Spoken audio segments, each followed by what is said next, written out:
Please like, comment, and subscribe for new audiobooks every Monday, Wednesday, and Friday. Thank you. Dagon by H.P. Lovecraft. I am writing this under an appreciable mental strain, since by tonight I shall be no more.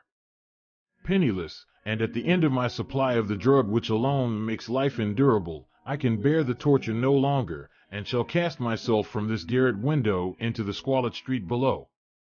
Do not think from my slavery to morphine that I am a weakling or a degenerate. When you have read these hastily scrawled pages you may guess, though never fully realize, why it is that I must have forgetfulness or death. It was in one of the most open and least frequented parts of the broad Pacific that the packet of which I was supercargo fell a victim to the German sea raider. The Great War was then at its very beginning, and the ocean forces of the Hun had not completely sunk to their later degradation, so that our vessel was made a legitimate prize, whilst we of her crew were treated with all the fairness and consideration due us as naval prisoners. So liberal, indeed, was the discipline of our captors, that 5 days after we were taken I managed to escape alone in a small boat with water and provisions for a good length of time. When I finally found myself adrift and free, I had but little idea of my surroundings.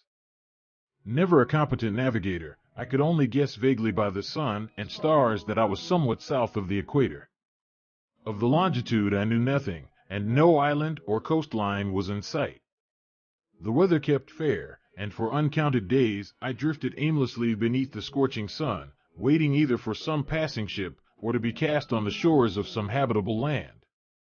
But neither ship nor land appeared, and I began to despair in my solitude upon the heaving vastnesses of unbroken blue. The change happened whilst I slept. Its details I shall never know, for my slumber, though troubled and dream-infested, was continuous. When at last I awaked, it was to discover myself half sucked into a slimy expanse of hellish black mire which extended about me in monotonous undulations as far as I could see, and in which my boat lay grounded some distance away. Though one might well imagine that my first sensation would be of wonder at so prodigious and unexpected a transformation of scenery, I was in reality more horrified than astonished, for there was in the air and in the rotting soil a sinister quality which chilled me to the very core. The region was putrid with the carcasses of decaying fish, and of other less describable things which I saw protruding from the nasty mud of the unending plain. Perhaps I should not hope to convey in mere words the unutterable hideousness that can dwell in absolute silence and barren immensity. There was nothing within hearing, and nothing in sight save a vast reach of black slime, yet the very completeness of the stillness and the homogeneity of the landscape oppressed me with a nauseating fear. The sun was blazing down from a sky which seemed to me almost black in its cloudless cruelty, as though reflecting the inky marsh beneath my feet. As I crawled into the stranded boat, I realized that only one theory could explain my position. Through some unprecedented volcanic upheaval, a portion of the ocean floor must have been thrown to the surface, exposing regions which for innumerable millions of years had lain hidden under unfathomable watery depths. So great was the extent of the new land which had risen beneath me, that I could not detect the faintest noise of the surging ocean, strain my ears as I might. Nor were there any seafowl to prey upon the dead things. For several hours I sat thinking or brooding in the boat, which lay upon its side and afforded a slight shade as the sun moved across the heavens. As the day progressed, the ground lost some of its stickiness, and seemed likely to dry sufficiently for traveling purposes in a short time. That night I slept but little, and the next day I made for myself a pack containing food and water, preparatory to an overland journey in search of the vanished sea and possible rescue. On the third morning I found the soil dry enough to walk upon with ease. The odor of the fish was maddening, but I was too much concerned with graver things to mind so slight an evil, and set out boldly for an unknown goal. All day I forged steadily westward, guided by a faraway hummock which rose higher than any other elevation on the rolling desert. That night I encamped, and on the following day still traveled toward the hummock, though that object seemed scarcely nearer than when I had first espied it. By the fourth evening I attained the base of the mound, which turned out to be much higher than it had appeared from a distance, an intervening valley setting it out in sharper relief from the general surface. Too weary to ascend, I slept in the shadow of the hill. I know not why my dreams were so wild that night, but ere the waning and fantastically gibbous moon had risen far above the eastern plain, I was awake in a cold perspiration, determined to sleep no more. Such visions as I had experienced were too much for me to endure again. And in the glow of the moon I saw how unwise I had been to travel by day. Without the glare of the parching sun, my journey would have cost me less energy. Indeed, I now felt quite able to perform the ascent which had deterred me at sunset. Picking up my pack, I started for the crest of the eminence. I have said that the unbroken monotony of the rolling plain was a source of vague horror to me, but I think my horror was greater when I gained the summit of the mound and looked down the other side into an immeasurable pit or canyon, whose black recesses the moon had not yet soared high enough to illumine. I felt myself on the edge of the world, peering over the rim into a fathomless chaos of eternal night. Through my terror ran curious reminiscences of Paradise Lost, and of Satan's hideous climb through the unfashioned realms of darkness. As the moon climbed higher in the sky, I began to see that the slopes of the valley were not quite so perpendicular as I had imagined. Ledges and outcroppings of rock afforded fairly easy footholds for descent, whilst after a drop of a few hundred feet, the declivity became very gradual. Urged on by an impulse which I cannot definitely analyze, I scrambled with difficulty down the rocks and stood on the gentler slope beneath, gazing into the Stygian deeps where no light had yet penetrated. All at once my attention was captured by a vast and singular object on the opposite slope, which rose steeply about 100 yards ahead of me, an object that gleamed whitely in the newly bestowed rays of the ascending moon. That it was merely a gigantic piece of stone, I soon assured myself, but I was conscious of a distinct impression that its contour and position were not altogether the work of nature. A closer scrutiny filled me with sensations I cannot express, for despite its enormous magnitude, and its position in an abyss which had yawned at the bottom of the sea since the world was young, I perceived beyond a doubt that the strange object was a well-shaped monolith whose massive bulk had known the workmanship and perhaps the worship of living and thinking creatures. Dazed and frightened, yet not without a certain thrill of the scientist's or archaeologist's delight, I examined my surroundings more closely.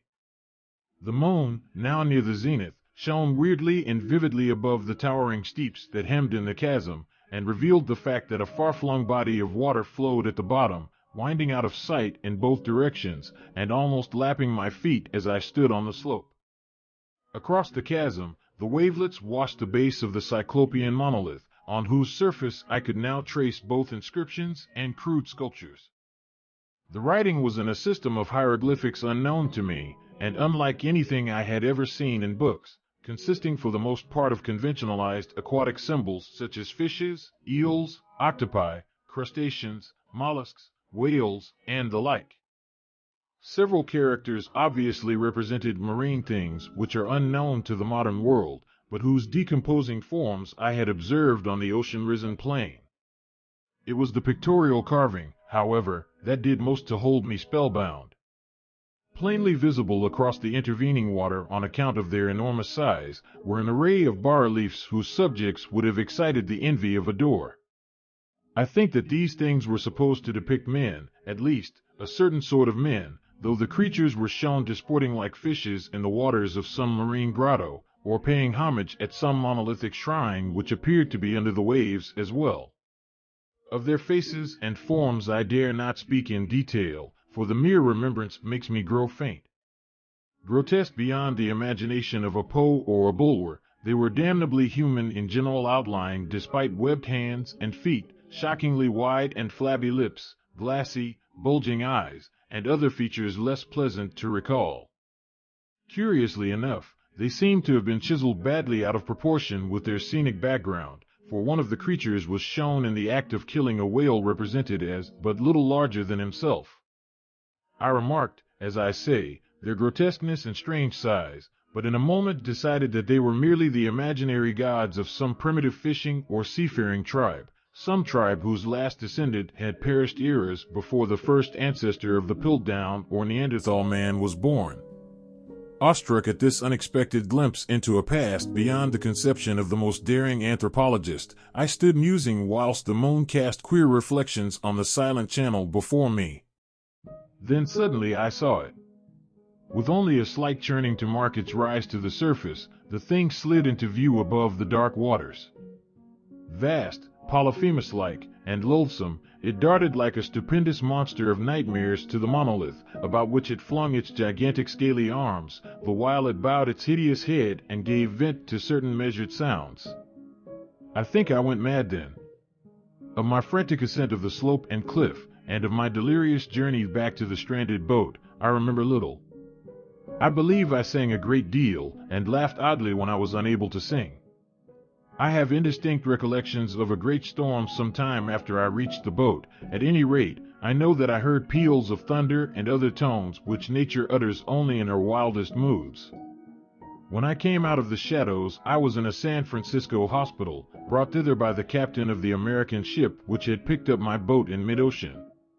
In my delirium I had said much, but found that my words had been given scant attention. Of any land upheaval in the Pacific, my rescuers knew nothing, nor did I deem it necessary to insist upon a thing which I knew they could not believe. Once I sought out a celebrated ethnologist, and amused him with peculiar questions regarding the ancient Philistine legend of Dagon, the fish god, but soon perceiving that he was hopelessly conventional, I did not press my inquiries. It is at night, especially when the moon is gibbous and waning, that I see the thing. I tried morphine, but the drug has given only transient surcease, and has drawn me into its clutches as a hopeless slave. So now I am to end it all, having written a full account for the information or the contemptuous amusement of my fellow men. Often I asked myself if it could not all have been a pure phantasm, a mere freak of fever as I lay sun-stricken and raving in the open boat after my escape from the German man-of-war. This I asked myself, but ever does there come before me a hideously vivid vision in reply. I cannot think of the deep sea without shuddering at the nameless things that may at this very moment be crawling and floundering on its slimy bed, worshipping their ancient stone idols and carving their own detestable likenesses on submarine obelisks of water-soaked granite. I dream of a day when they may rise above the billows to drag down in their reeking talons the remnants of puny, war-exhausted mankind, of a day when the land shall sink and the dark ocean floor shall ascend amidst universal pandemonium. The end is near. I hear a noise at the door, as of some immense slippery body lumbering against it. It shall not find me. God, that hand! The window! The window!